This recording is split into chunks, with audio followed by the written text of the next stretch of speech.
All right, Theresa. So you're an OG in the real estate niche, and you have experience in investment properties, multifamily, industrial retail, office, and land, global real estate investment, and residential second home purchase. Now, my question for you, being an OG again, uh, what got you started in the space? And then let's transition into more of the meaty part of this conversation after. Is OG the street term? I started real estate over 20 years ago. So outside of college, I have a master's in engineering from University of Illinois and landed a job at then called Anderson Consulting, now Accenture. And every time I sat on the bench, I thought, does this make sense? And I just kept on coming back to real estate. And I started with a large brokerage. And I quickly transitioned to wanting to go independent because people started contacting me saying, hey, you own investment properties. Can you help me with that? And then as people were leaving Accenture and starting their own businesses, because they're all type A personality like me, they would say, hey, I need office or retail space. Now it's all warehouse space. So I kind of went into the space being multi-faceted. So when people say, what's your niche? I'm like, I don't even know what that word is. That's not part of my vocabulary. So I've had exposure in multiple asset classes. And then as time went by, I was also getting international experience. So for example, I started managing a property here in the US. The owners were Australian. And then when they were looking to sell, I sold it to someone who was from India, but living in Hong Kong. So you have to, when you get into the international space, you have to start thinking, okay, how am I attracting investors? I have to have cultural awareness. And since then, I definitely have been all over the world, particularly Latin America. That's my favorite. And I help offer opportunities, both inbound, outbound. But if people, just the everyday investor is looking for a second home, VRBO, something long-term, that is definitely something I could do day in, day out, all over the Caribbean. But I'm also working with investors in Europe and going to different international conferences. So C5 is a new one. I can come back to that. But MIPIM is a very popular. It's the largest international real estate conference that happens every year. If you find me on LinkedIn, you'll see all my posts that when I was at MIPIM. You'd think that I was there just for fun based on all my posts, but we were actually doing real estate, well, not necessarily transacting, but making relationships, hoping that deals will come in the future. So now I own, I have for over 18 years, my own brokerage. It's an international commercial and residential real estate company. It's based out of Naperville, helping people all over Chicagoland in northern Illinois.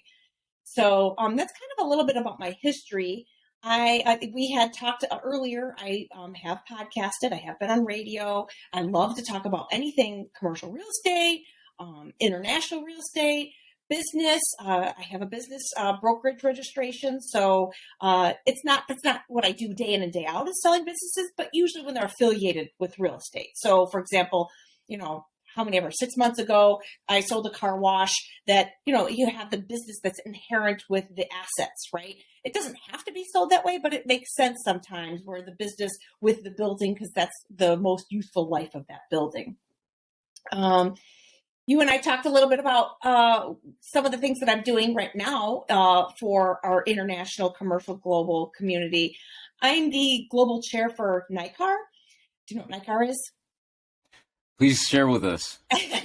So I'm throwing out all these acronyms, MIPIM and NICAR and whatever. So NICAR is our Northern Illinois Commercial Association of Realtors.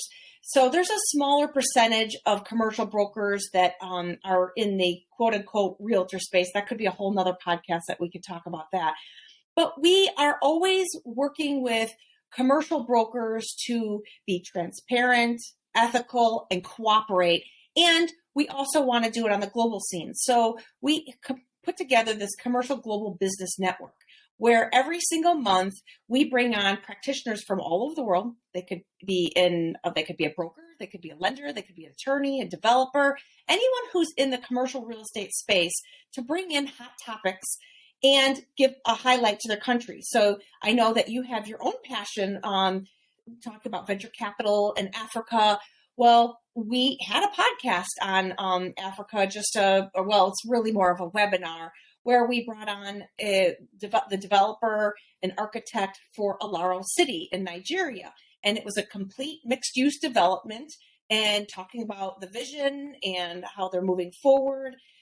So that was bringing highlight to that country. Also, coming up in the next month, we're going to highlight South Africa and what the investment opportunities and real estate processes are there.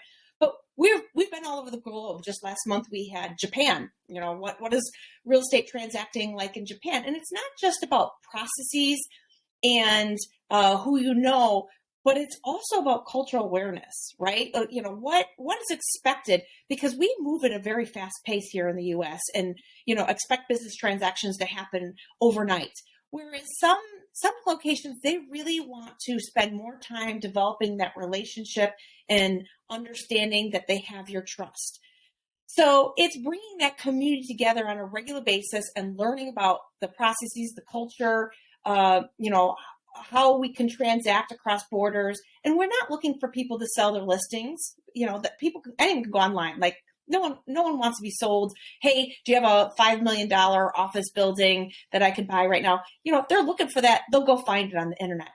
But if you are having that relationship where you're regularly communicating about different topics, and whether it be real estate or like I had a developer from Latin America talk about crypto, we had a ton of people on that podcast or that webinar because people want to say what's happening in this crypto space. And especially now, it's been very confusing. It was elevated and now it's down, but is it following the market? What is happening? So it's everyone trying to be aware, not just in the real estate space, but all the things that encompass that.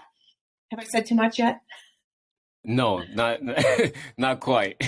So what I'm wondering then, you said something that really stands out, and I don't want to just brush past that. You said something about Latin America being a focus of yours, or you enjoy doing real estate in Latin America.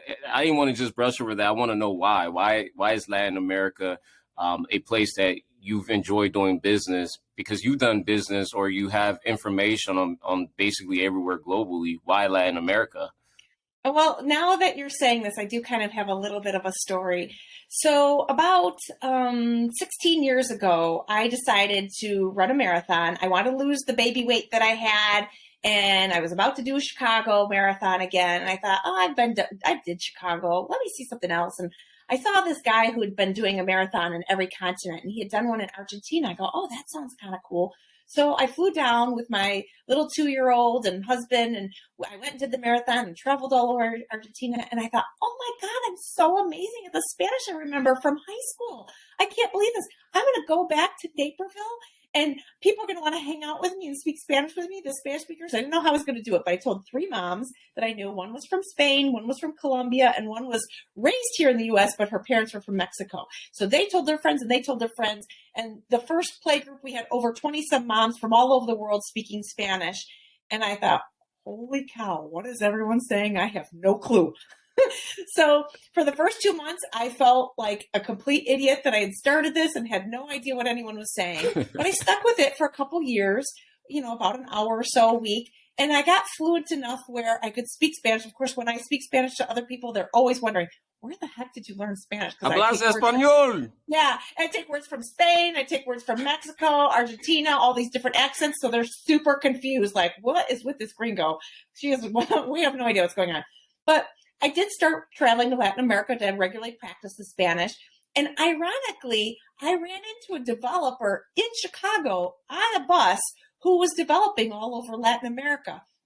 And he was saying, hey, you're the perfect, person to help them with the marketing of these properties because you speak Spanish, so it's easy for you to go down there and understand what's happening there. But then also you understand the relation of what people want in the U.S. And a lot of people, what was really great about his product is he could sell to the average American. So, we had a discussion like, hey, can you do things 0 down payment or whatever? Well, probably not that, but not everyone has millions of dollars. So they're looking for ways to invest beyond just the regular stock market. If they're looking for real estate ways, they might say, oh, I could get like a 2 or 4 flat here in the city, or they could also look internationally and potentially get a different type of return. And it could be a place that they go to and vacation or retire to later. So it was nice to be in that space. But then having that exposure is what allowed me to expand to other countries, or other continents in Europe and Africa. But Latin America is near and dear to my heart, mostly because I have a lot of relationships there, and yo hablo español más o menos. Suficiente está peligrosa. Okay. Enough to be dangerous. See. Okay. Now, okay, well, that's good to know. And by the way, with your previous question, if you said enough, not quite. I have so much to ask you. I just hope we have enough time to ask you the questions I have. But Theresa, one thing that comes to mind I want to know is, as an active international real estate player, what are common challenges investors typically come across with investing internationally? Well, I would say first, culture, right? Like, and understanding how to transact that way. Second is processes. So when you go to another country, you cannot expect that you're going to know everything about the real estate transacting there, because every country is going to do it differently. So it's uber important for you to find professionals that understand that marketplace and that you can trust. And then as a side, there'll be other side things, but another one is not just funding, but transfer of money. So you can't just like show up to another country and put your US dollars down and say, I want to buy stuff. It doesn't work that way. So you have to understand, that exchange of currencies, what their processes are, do you need any kind of residency? And every place throughout the world is going to be completely different. And that's why it's very important for you to partner with a professional. So there's a good chance if you do contact me about anything international, you're looking at a country, a lot of people say, hey, I would love to buy something in Scotland or, in Mexico. Where do I go? Where do I start? And, do I know the real estate process in every single country? No. But there's a good chance that I know someone that does. Almost everywhere you go, between my international realtor friends, my CCIM friends, because I'm a designation thrower. That is something that I'm also finishing for myself. CCIM, for the lack of a better way of calling it, sort of the PhD of commercial real estate. And there are CCIM professionals throughout the entire world if you're looking in the commercial real estate space. And then on the residential space, if you're looking just for like a second home, investment property, like a VRBO type thing. I know residential realtors throughout the world, and we connect every single year at the National Association of Realtors Conference. But now with this whole pandemic, the silver lining is we're connecting on a regular basis via Zoom and online networking. I want you to elaborate a little bit more on the point you just made about high net worth individuals looking for real estate in foreign countries. What typically initiates that? Are they looking to just get away from their home countries because of regulations, or are they looking to get just looking to get citizenship and retire in foreign countries, or is it just really just a thing of asset? And for those who do meet the criteria, what does the process typically look like? How do you vet such individuals to make sure that they're not just for show, but they're actual serious players? Well, if they connect with me on LinkedIn, I'm always leery if they are legit or not. Only giving the business because you connected with me on LinkedIn. So why do people invest in other countries, and what is their motive? And that varies across the board, but certainly a lot of the professionals that I'm looking at and working with are looking to invest for their business. So that's the number one, right? They're looking to do something overseas, and I'm talking about inbound, like people coming from Europe and Asia, and they're opening up some sort of business here in the U.S. So that's their primary focus. Certainly you have dollars coming in for the sole purpose of investment. America, the United States, has typically been a solid real estate investment and has had longevity. So if you feel like your dollars are not working for you or your currency is not working for you in your own country, you will look to diversify your portfolio and invest in real estate in the U.S. Certainly there are going to be situations where people are coming here, to be here long term. And usually the most of those individuals that are just buying, say, residential real estate or whatever, they've already been offered a job here and that, that makes sense for them. So those are what I come across. I'm sure there's plenty of other reasons, but that's the most common. I would, in the end, whether it's say business or investment, they're looking for a return on their money, right? Right, 100%. Now, okay, now you describe inbound. What about outbound? What does that process typically look like? Let's say if you're looking to get I know there's a growing community of individuals that are looking to just get foreign citizenships, right? And retire in different countries that may offer things that they're interested in, maybe just peace of mind. It could be a variety of things that could cause someone to move somewhere else. There's a growing philosophy of being where you're treated best. So for outbound, what are how can high net worth individuals participate in actually getting, citizenships through real estate or living foreign? How have you seen that process develop over the years? Well, I would say it sort of depends on what your goals. Is it just really to go move somewhere because you want a different quality of life, to assimilate to that culture? What are your objectives when you are investing outside the country? And so I think that's the first conversation that you have to have. And no matter what your dollar value is, it's still looking at what your objectives are long term. So if it's solely for return on your money investing somewhere, then you're going to be a lot more judicious about which countries are going to give you the return, have the longevity that you feel are going to be secure for a long time. But a lot of people, they may want just a different lifestyle. And again, what had happened with this pandemic is we saw a lot of international investment, from U.S. citizens outside the country because all of a sudden they had a work from anywhere policy. So they may or may not keep what they have in the U.S. But if they could all of a sudden, if they're living where you're at in Minnesota and say, I'm kind of tired of shoveling the snow in the winter, they say, I can buy a $200,000 place in Belize, living pretty nice and not ever have to shovel snow again. So it depends on what you're looking for. I will say a lot of high net worth, they tend to be either the U.S., parts of Asia and parts of Europe. Those that tends, but certainly there are many developments throughout Africa and South America that are worth looking at as well. And again, one of the developers I'm working with, they perhaps are going to go public and people will see that those investment opportunities. So, and if you are really not an investor, you could look at REITs that are investing both here domestically and internationally. If you just say, hey, I want a return, but I don't want to do any research or anything, or minimal research, that could be an option. You said REITs. Now, I know what a REIT is. Can you define that for our community? So that is large not industrial complex, companies that are investing in real estate, various real estate classes. So you could say, hey, I want to invest in a REIT that only buys industrial, or they could be buying residential. And actually, that's a very hot asset class, right? Because there's just not enough housing for our population. I mean, we're talking about affordable housing, but in the meantime, people need somewhere to live. And so there is a lot of buying of single family, 2-flat, so that they're very easy to rent out, and the rents are a pretty decent return.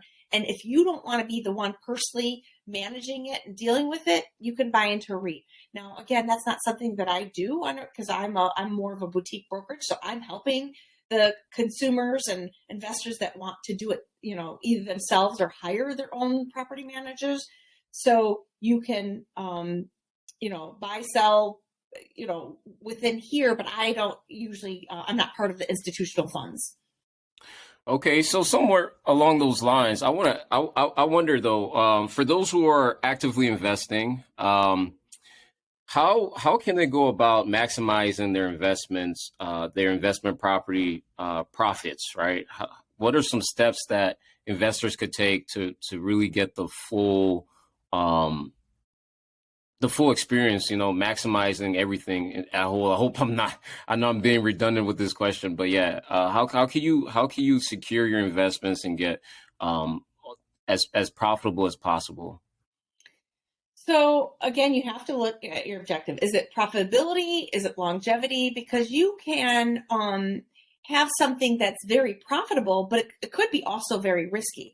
So one of my clients had asked for a 25% cap rate, which is ridiculous. Like, that is a return that most people are not going to really expect. But I did show him a property that we wound up buying.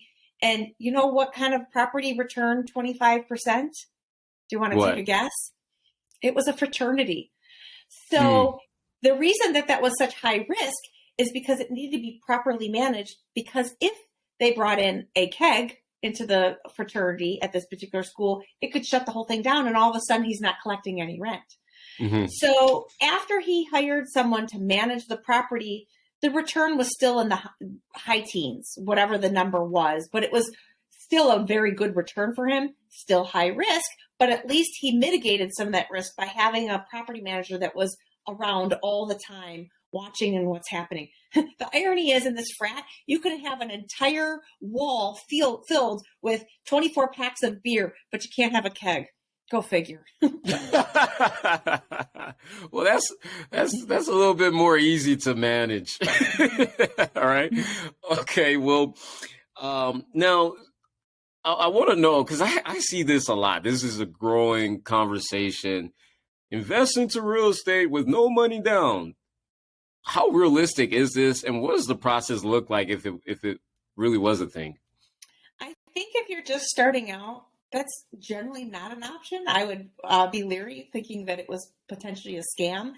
That said, there are repeat investors. For example, they're doing flips, right? They're putting very little money. They're going to a bank. If they have the experience, they're going to the bank to pay for that property as well as pay for the construction costs, with a thought that they're going to turn around in a quick time frame. Now, again, people are, I want to get into flips. It's like, the new cool thing. It's something that you, one, should not be doing yourself. If you're going to be a flipper, don't plan on doing that whole project yourself, because it'll take you a year, 2 years, however long, and you lose all that time, right? So you have to go in with the mindset of, okay, I have plumbers, I have electricians, I have drywallers. You need to have all your contractors lined up, and you need to have banks that are going to support that. I mean, you could have cash and do it that way too, but a lot of times people don't necessarily have that cash. But it's having that experience. So I don't know. In general, this no money down stuff, I was saying that I generally work with people, at least you have some money. Maybe they don't have to be gazillionaires, but usually you have to have some skin in the game, because if you don't, then you start saying, okay, well, what's the hitch, right? Now, with the pandemic, we've seen, remote work, and you sort of mentioned this when we were talking about living internationally anyways, but we see a growing trend of that, and folks are not returning back to the office, and all these various things that are happening. So what is the state of commercial real estate right now? Is it dying? What's going on?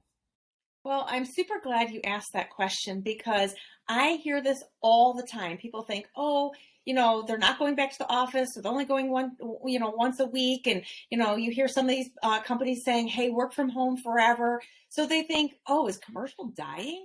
Well, if commercial real estate was only one asset class in the big city, then yes, it would probably seem like it's dying. However, commercial real estate comprises multiple asset classes. So remember, I was talking about, we have a housing situation. Why did we get to this situation where we don't have enough housing for people? Well, if you think back to the recession, we didn't have, a lot of builders went out of business, and they never ramped up building at the same pace to keep up with population. So you have multifamily or single family home investment, but mostly the multifamily for people to live until we recuperate and have enough housing for everyone. Then you also have retail. People think, everything's online. Well, guess what? People still love to shop in the grocery store. So go to any anchor store, grocery store, and you'll see salons and your insurance agencies and all those services, attorneys, and, various professions, medical profession, right? They're buying up some of these office spaces because we're in a baby boomer phase where a lot of people need medical attention. And then what also happened during the pandemic, this completely accelerated a trend that was in place anyway. Online shopping and just-in-time delivery. What do they need? Warehouses. Industrial warehouse has gone gangbusters, right? And in Chicago, where I'm located, we're a hub. Chicago is one day away from 50% of the US population. So warehouse has done phenomenal here. So, certainly there are going to be some office spaces that have been vacated, but probably what's going to happen is at some point they're going to be repurposed, or purposed differently as an office. So we will see some of that come back, but there's just some disruptors. And you know what? Disruptors keep us real estate agents busy. We love that stuff. So, we can tackle those changes in our industry. Hopefully that answered your question. Oh, 100% with even more. And there's so much more that I could ask with that, but it's such a pleasure to just have you as a guest. And I want us to have another conversation. We could dive a lot deeper on a lot of different things, but I know you're busy and you're kind of hard to reach, by the way. So you're just very busy, and I know you're working with clients, you're serving your community. So to just have you on right now, I'm just super stoked, and I want to thank you about that. Now, before we get off, what are some resources? I know you love reading. I know that you love podcasts. Mm-hmm. What are you currently listening to? What are you reading right now that our community could tap into to get more information on growing trends or everything going on in the real estate market right now? Well, I don't listen to my own podcast anymore because I'm on a hiatus, but you are right. I read a lot. I listen to a lot of podcasts, and I'm familiar with a lot of different real estate resources. So certainly anyone can contact me anytime. Probably the easiest way is through LinkedIn or, under Theresa Mueller, or my webpage, Trelleum.com. But there are a ton of real estate podcasts. Honestly, you could just go in and Google real estate and or commercial real estate. So there's several different commercial real estate podcasts that I listen to, including the CCM, the designation that I had been talking about. They have their own podcast. I also like to have a global view of business. So I tend to listen to things like Marketplace and Planet Money. I kind of also really like Freakonomics. Those are my regular. I also, I can only handle so much news because it tends to be somewhat negative. So I try to digest it in small bits. So I just look for podcasts that kind of give me the 15-minute or less overview without opinion. So I don't have to be depressed about that. Books, I read tons and tons of books. And honestly, my number one book has nothing to do with business or real estate, but if it's philosophy, and if everyone read it in the world, I think we would be a much better place. Do you know what I'm going to say? What book I'm going to suggest? Oof. I'll just let you answer that one. Well, it isn't Oprah. It's a book selection, and it's actually one of her favorites as well. It's by Eckhart Tolle. It's called A New Earth. And he talks about he brings all the religions and how they come in from one place and a way of life, and how a lot of times people let their ego get in their way. They think too much. They, can be easily angered by something or upset or whatever. And it's not that we shouldn't feel our emotions. It's more, let's think about the thinking, right? The metacognition and how we spin our wheels. And a lot of times it's not useful. Like worrying is not useful. This too shall pass. Being thankful. This is all very Oprah-esque, but it's my favorite book, and it's not a business book, but it will help in all life endeavors. So I have tons of other resources, whether it be business, real estate, athletic.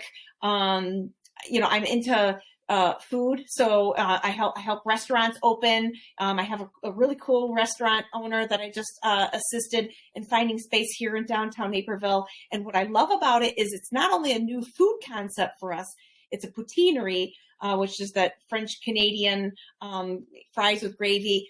But even better, it's philanthropic in that she's going to hire 50% special needs adults. And I love working with businesses that are not only bringing a new concept, but bringing in something that's really going to benefit the community. So anyone can contact me anytime. I may not be instantaneous, but I definitely will get back to you, and happy to give recommendations, happy to help in any real estate capacity or otherwise, best I can. And I vouch for this. Thank you. Thank you, Theresa. It's a pleasure having you on the Hue Seth Show today.